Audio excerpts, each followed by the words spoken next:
Welcome back, everyone. This is Jaronitis bringing you Feed the Beast 1.6. We are starting on episode 53. Yeah, 53. In between episodes, I spent a little bit of time lagging out. I spent a little bit of time, and I flew around, and I looked and looked and looked, and I found some more mob spawners. Some interesting dungeon loot, nothing really worth writing home about. Couple zombies, couple more spiders. I actually managed to find another skeleton spawner, and actually two of them. But, cave spider spawner seems to be the way that this thing's just going to keep on going, which is fine by me. The way I have them set up, they should... Hey, none of that. Arrows being flying at me. So I've got this set up so I can close it off. And anytime I'm within a certain distance, these will spawn and then get killed and get me more mob essence. So we are now officially storing mob essence. Let's run over here real quick and see just how much mob essence we happen to be storing. Hopefully it'll be enough to continue on with the next phase of my project. Okay, we've got 27 buckets worth there and a full ender tank of outgoing. So that's excellent. That's exactly how we want it to be. Alright, so do I have the other stuff in my inventory? Nope, just the grinder. Alright, so last episode we got this put together, and it's all in the beginning processes of what I want to do next.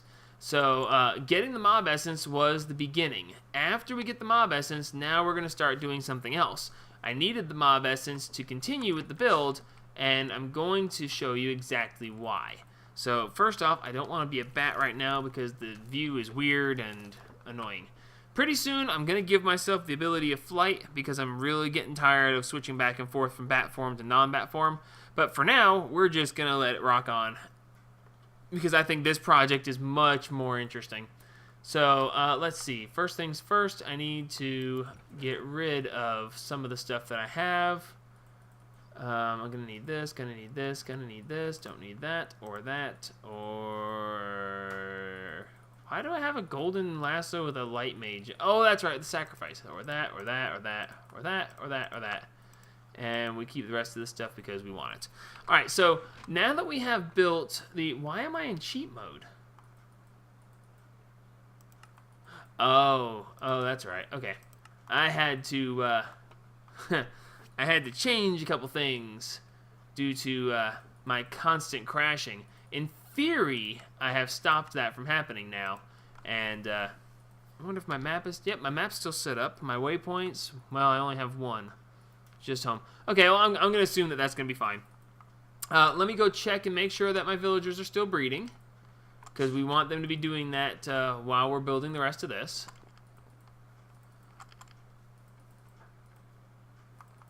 Golem's still there.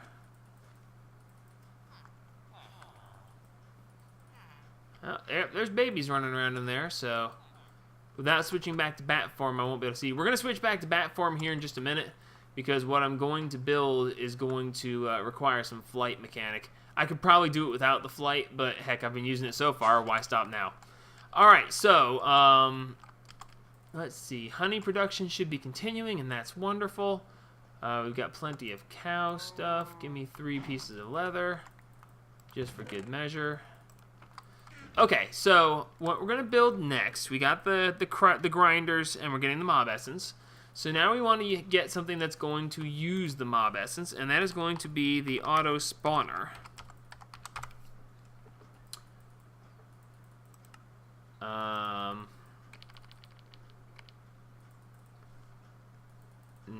No. Oh, auto dash spawner. Ooh. Jerks. Alright, so we're going to need 2 emeralds, a magma cream, some sugar, and some nether wart. I should have all of that stuff available quite easily. A sugar cane for the sugar. Nether wart for nether wart. 2 emeralds, no problem. And we're going to need some more... sheets of plastic. Oh, that's right. I think I threw the sheets of plastic in the sorting machine last time because I didn't want them in my inventory anymore. Or did I use them all? I don't see them here.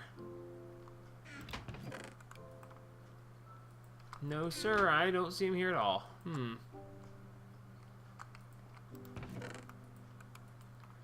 Okay, well, first off, I'm going to need... Well, here's the... Okay, there's the plastic sheets and the raw plastic. Do I have any of the machine blocks? I do not. Okay, so that's fine. We can also make some of those. Do I have... Smooth stone is stored here.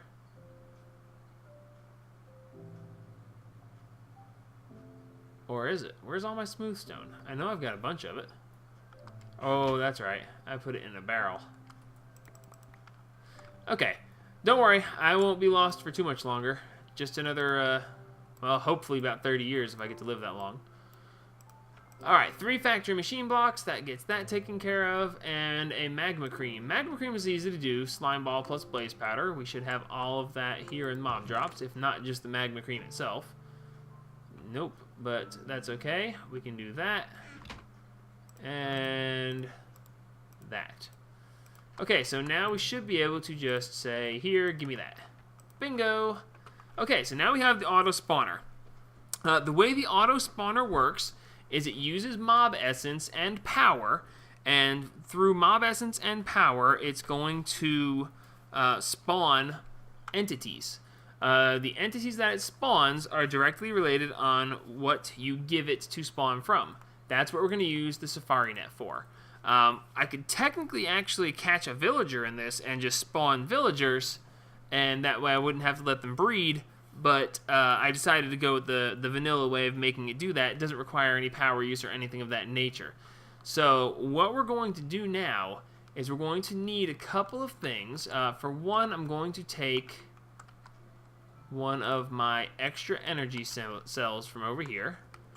I'm going to take that one, because it looks pretty. And, well, do I want that one or don't want one of the better ones?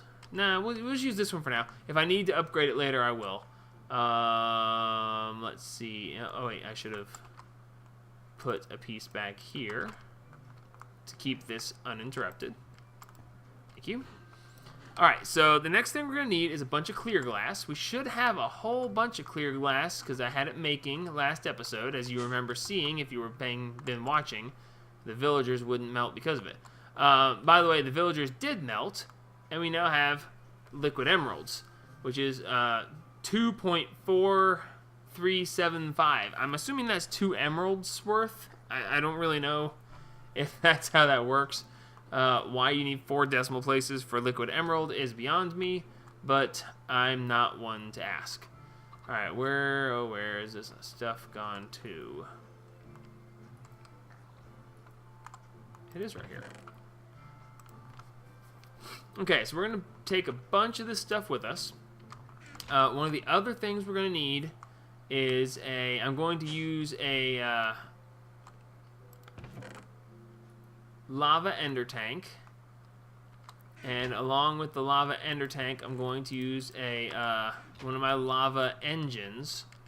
I think I only have those at Honeycomb Hideout. I need to make some more of those, but I will do that off camera in between episodes because I'm not sure. Actually, I probably have all the stuff, but I'm just not going to do that right now. I'm just gonna run up to Honeycomb Hideout and steal theirs.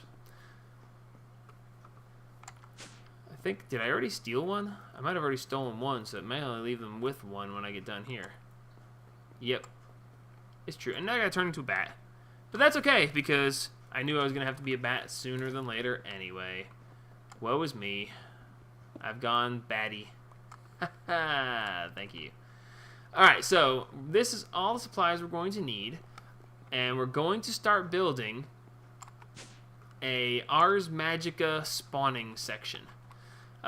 Since last episode, I did the research, or episode before last, I think it was, I did the research to figure out how to do the Ars Magica bosses. So since I looked into one, I looked into all of them. Well, it turns out that you can actually do some pretty nifty stuff spawning the later boss monsters. So I'm actually going to take what I have here and I'm going to modify it pretty heavily, actually.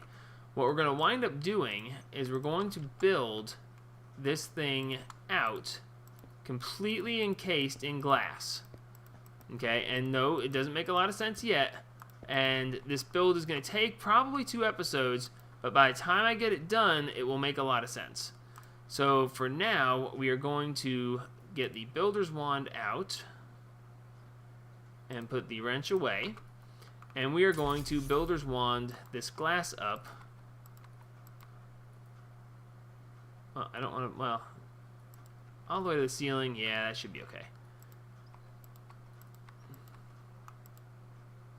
So we're actually just going to extend this to be higher, and then I'm probably just going to cut away the rest of this entire section, just because I think what we're going to need it to be, the clear glass is going to have to be fairly thick to do this the way I want to.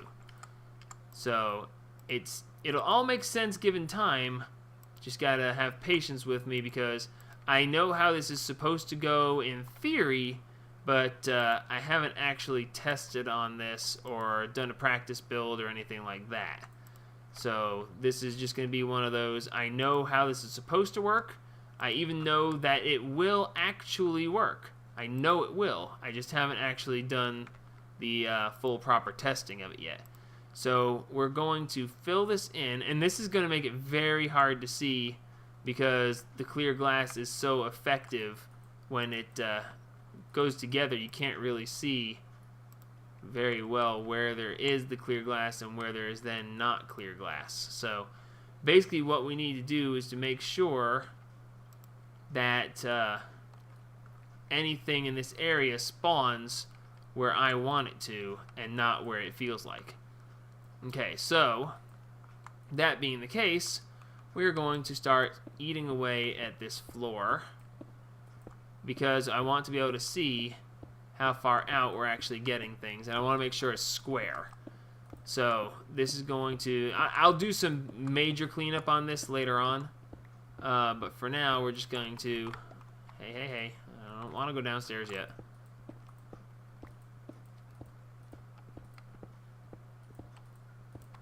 One thing that I happen to notice, and the reason I'm doing this, by the way, I'll talk about it a little bit while I'm actually doing some of the construction work. Ars Magica is a really fun mod, and there's a lot of really awesome things that you can do with the spells and the spell making and all that. However, when it comes to actually getting the skill points to unlock the spells, that is actually very tedious. Yeah, it's boss fights, and boss fights are cool, but ultimately boss fights get really, really boring. Especially when you have to fight the same boss, you know, to get the different skill pieces, and you're going to fight in the same boss just over and over. And where did all of my bricks go? Did they all fall down? Oh, wow. I'm littering the ground with bricks. Anyway, so to fight the bosses over and over again, especially if you know that you can win, you're just like, okay, kill the boss, okay, moving on, okay, kill the boss, okay, moving on. And that can get to be very dull. I have found that taking the time, even off camera, to kill the bosses and get skill points is really annoying.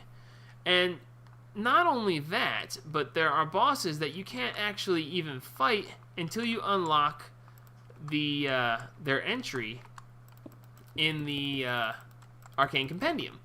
Now, it's not that you can't fight them until you unlock their thing, because you can, but you have to know how. And even then, the bosses are meant to be a very high level thing. So because they're such a high level thing, I think that there should be a way to deal with them easily without having to go through all of the hassle of the high level stuff. Why didn't that work right? Okay, whatever. So I'm building this in. I'm leaving the lights in so that we can continue to have the light in that area. But I'm building this out, and we're going to make a Ars Magica boss killing machine, essentially.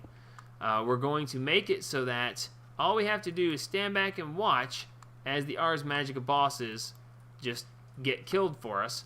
and then we will have their stuff. You know, we won't have to get in there. We won't have to risk our necks, and much less we won't have to sit there and do it repeatedly. Even if you're not these, I mean, realistically, this is going to make Ars Magica a little bit too easy as far as generating spell components and learning the spells and all that stuff. Some people might find that to be a little bit cheap, and you'd probably be right. And I don't care, because it's what I'm going to do anyway. So this is how it's going to work. So we've got the clear glass. It's completely encompassing this area.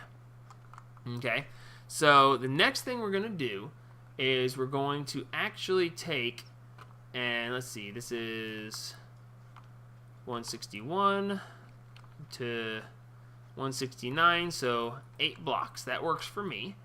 And I'm going to take the clear glass, and I'm going to build in this top section here. I'm going to replace this cobblestone with something a little bit prettier, by the way. I don't necessarily like it being this ugly. But, no, wait a minute. That doesn't look right at all. How did I do that? It's supposed to be 1, 2, 3 by 1, 2, 3, 4. Okay. How did I screw that up? Oh, like that. Okay. See what I mean about clear glass being hard to see correctly? It's very annoying. But that's okay. Not a big deal in the long run. Okay, so now we have the direct center. And I'm going to build this right like this. And that way we can throw stuff in there. So this is the first step. We now have this set up, and later on I'll actually tear all this other stuff out, and I'll set up a bunch of really cool things on camera when I have that stuff ready. So the first thing we want to be able to do is we want to be able to spawn monsters in this area. So we want, let's see, we want there, that's going to be there, about right here, and I choose this wall at random. It could be any wall, but I choose this one. And we're going to cut through the clear glass that I just put here. And here I'm going to put the auto spawner. Okay? Now, in theory, we should be able to make it so that when this auto spawner spawns anything, it will only be able to spawn in this area right here. It will only be able to spawn here. If I did this right, then this will function that way. And that's what we're going to test in this episode. We're going to get the auto spawner spawning, and we're going to get it spawning things only in the area that I want it to have stuff spawning in. So, first things first, if I can get in here, we are going to take out, let's see, we're going to go, yeah, we can do that. So we're going to put this out here, and then we're going to come out around. Why did I use clear glass? What possessed me? That's what I want to know. So we should be able to go through here and reach the auto spawner on this side. Excellent. And that's going to do that. That's fine. Good. So now, I like the idea of clear glass so I can see what's going on, but wow, it's hard to build anything with clear glass because you can't see what you're doing. Alright, so the next thing we want to do is, I actually didn't bring it with me, did I? I didn't. That figures. But that's okay. On the underside here, we're going to run power. So we're going to run this. And we're going to bring it out this way. And then from here, we're going to lay a battery. You don't have to have a battery. Realistically, it's not that important that you have a battery, but uh-oh. Uh-oh, what's wrong with that? It won't connect. Is that the problem? Hello? There we go. Okay, good, we're connected. So now we should have power outputting, and it is. And we should have this thing showing energy. Excellent.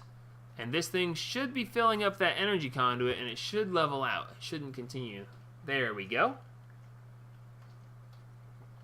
Alright, so it filled the machine up, and then it filled the actual energy conduit itself.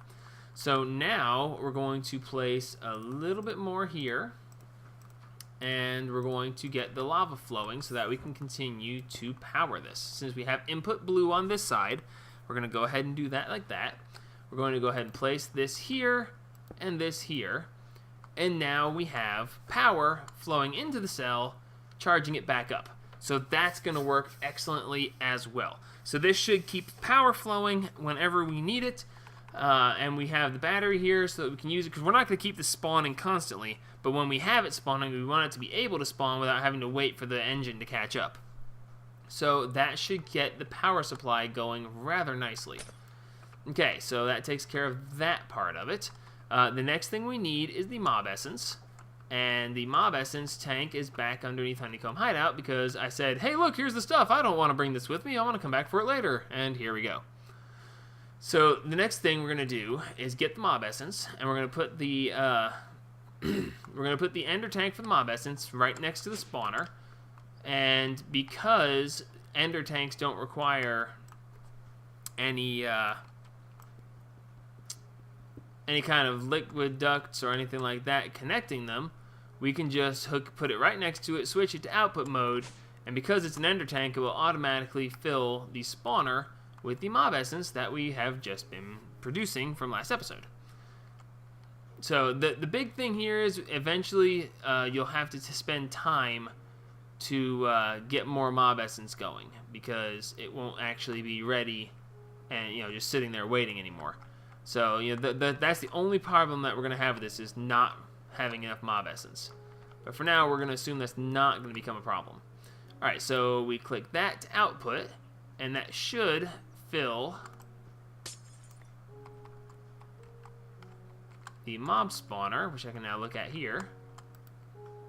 And bingo, we are now full of essence as well. Alright, so now we can actually do the spawning. And for now, what we need to do is get something for it to spawn. Let's go with... Actually, I know exactly what I want, but I don't see any on the radar. I know where I can go to get one, and that's probably what we're just going to do real quick. What I want to be able to spawn is Ars Magica Dryads. And I happen to know for a fact that here in the Deep Dark, Dryads are very frequently spawned. It's part of why using the Deep Dark for mining is a minus side, because too many Ars Magica monsters spawn in this area. So bingo, that was quick and easy. We now have a Dryad and a Pokeball. Alright, so we can now take this back, and we're going to put this in the monster spawner, and we're going to let it spawn repeatedly, and hopefully, if things go as I want them to, we will have Dryads that will spawn, but they will only spawn in the little glass enclosed area that I've laid out.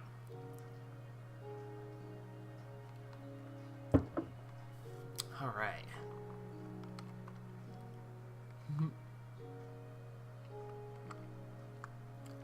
Oh, this side. Alrighty. Hello, come on. Hello, come on. There we go. Why did I decide to use this? Okay, so now we should be... Okay, we are spawning outside of the desired area, so that ain't gonna work. Okay, well, right here is... Okay, so it's gonna spawn 4 to 5 bricks in any direction. So I guess I need to build the clear glass out further. In the meantime, you guys need to, like, fall. No offense! Sorry! Holy crap, they survived? Wow. They're, Dryads are pretty resilient creatures here, aren't they? Okay. So, now, the reason I'm doing this out of clear glass is because I want to be able to see what's going on the inside and be able to get to it as necessary. So, I guess now we're going to have to fill in these sections of non-clear glass sections with clear glass. So, we're going to do that real quick, and then we're actually probably going to run out of episode time if this is going as I think it is.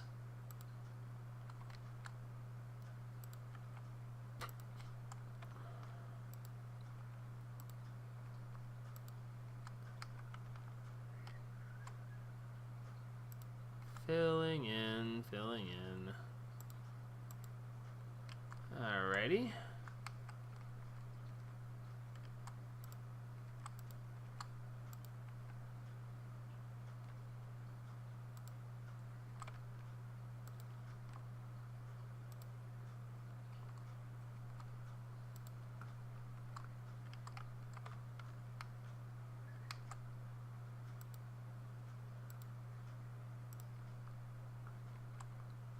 Wow, this is actually harder than you might think. Filling this in with clear glass is actually quite difficult. It might have been easier if I was actually starting from scratch, or if I had just torn this whole building down at the beginning of this. But because I didn't, this is actually being much more difficult than I thought it would be. Mostly because you can't see clear glass. It's clear. How annoying. Alright, but that's okay. We should still be able to fill in as such. Whoops. Whee! Have a nice trip. See you next fall. Alrighty, so hopefully we'll be able to see any missed spots. Oh, wow. Then again.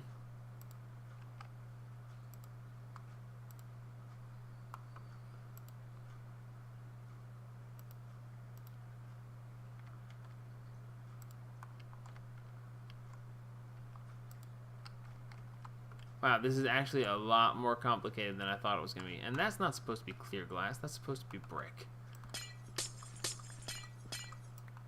That's one of the other things we're going to make soon. I'm tired of having stuff fall out from under me. I want it to be where I want it to be when I want it to be there.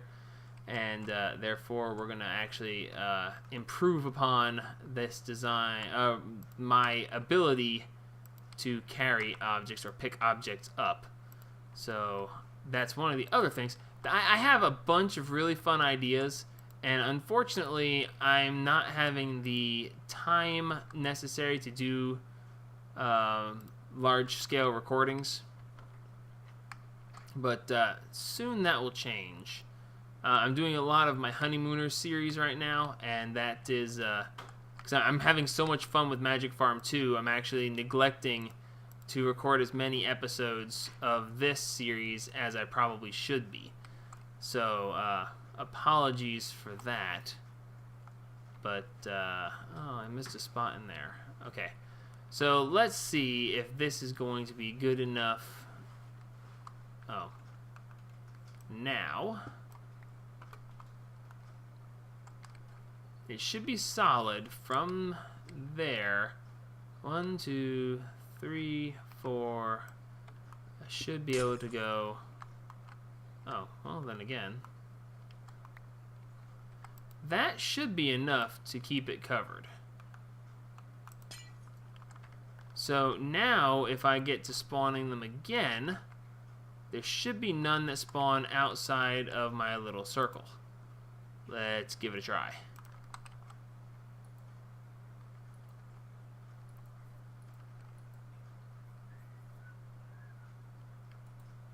I think we have success. Okay, good. Now, stop that, because I actually don't want you to be doing that unless I tell you I want you to do that. Now, the problem is I have too many dryads right here. I'm probably gonna just chop a hole in the floor and let them out. There. Alright, y'all push each other through the hole. Goodbye! I wonder if these guys are actually surviving the fall still. I gotta say, these are some resilient creatures. Very nice. Alright, so now we have the very basic work for how this is going to be done. I need to deal with these dryads, but I can't kill them, and I can't tell you why I can't kill them.